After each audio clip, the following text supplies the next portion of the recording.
Okay, so I think I played myself here.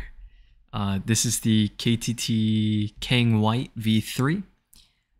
Linear switch, standard travel, PC top, nylon bottom, palm stem, 14mm, I think, progressive spring, 58-gram bottom mount. No pre-lube, and KTT is the manufacturer.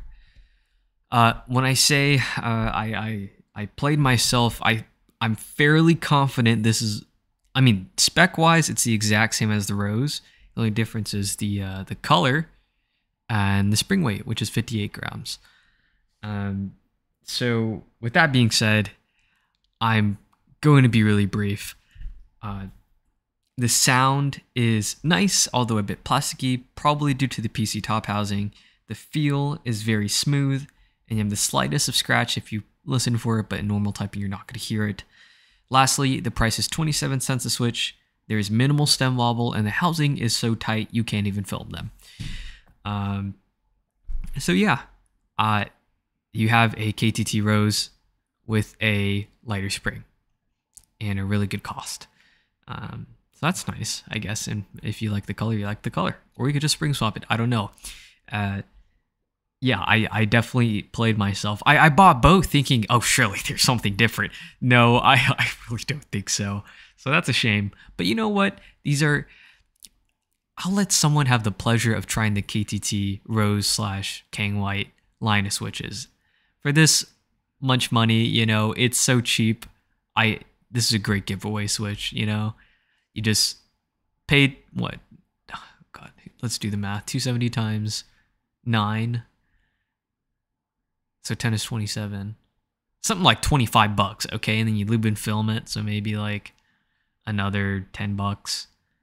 And then it's what, 37 total for the switches? So then you don't have to even think about, you know, $30, $30. But to give it to a friend to get them to try KTT switches, I think that's a small price to pay. So would I keep it on my Hero? Similar to the KTT Rose, I'll just reiterate those points here. Yes, again, if I was really pressed for funds and wanted to say spend more money on GMK keycaps or had to pay extra for a board that I didn't expect, yeah, and thus losing funds for switches, I would go with these. It'd probably make the board sound good no matter what. Fully foamed, foamless, like this. It's going to be great. It's a pleasure to type on. I prefer the Rose only because it's a heavier spring. I like 62 grams. That's just my preference. I just like 62.